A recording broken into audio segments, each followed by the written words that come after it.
स्वराज्य न्यूज मराठी, माझा हक्क माझं राज्य स्वराज्य। आज शेवटचा दिवस 3 तारीख 2 वाजेपर्यंत फॉर्म भरायची मुदत होती। अजूनही आहे 15 मिनिट। आज भारतीय जनता पक्षातर्फे आमची जवळपास 72 नगरसेवक 122 पैकी या ठिकाणी निवडून आलेले आहेत। क्लिअर मेजॉरिटी आमची या ठिकाणी आहे आणि म्हणून आम्ही आज 4 नावं वरती पाठवले होते प्रदेशाकडे, मान्य अध्यक्षांकडे, मान्य देवेंद्रजींशी बोलणं सुरू होतं आणि सगळ्या शेवटी अंती वरतून निर्णय आलेला आहे। त्या संदर्भामध्ये उपमहापौर म्हणून मच्छिंद्र बाळासाहेब सानप यांचा फॉर्म आम्ही भरलेला आहे आणि महापौर म्हणून या ठिकाणी हिमगौरी बाळासाहेब आहेर आडके यांचं नाव निश्चित झालेलं आहे आणि त्यांचा फॉर्म आम्ही आता भरायला सर्व नगरसेवक त्या ठिकाणी पाठवलेले आहेत। मला वाटतं तो फॉर्म आता भरला गेलेला असेल, पण हिमगौरी आडके आणि मच्छिंद्र सानप ही 2 नावं महापौर आणि उपमहापौर म्हणून आम्ही या ठिकाणी दिलेली आहेत। काय क्रायटेरिया लावला आपण हे नाव? क्रायटेरिया काय होतं? क्रायटेरिया काय राहतो? चांगले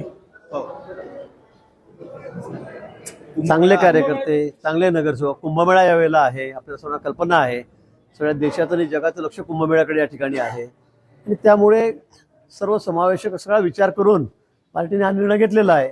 त्यांनी सगळ्यात चांगला निर्णय घेतलेला आहे।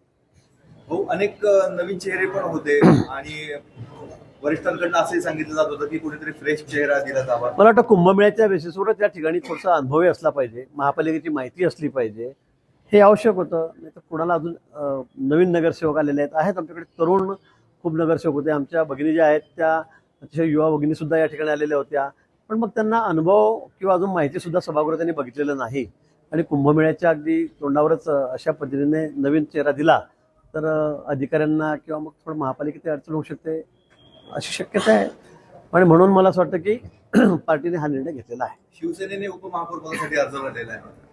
शिवसेनेशी आम्ही बोललेलो आहोत, कालही बोलणं झालं, मान्य शिंदे साहेबांनाही मी फोन केलेला होता, त्यांचं माझंही बोलणं झालं।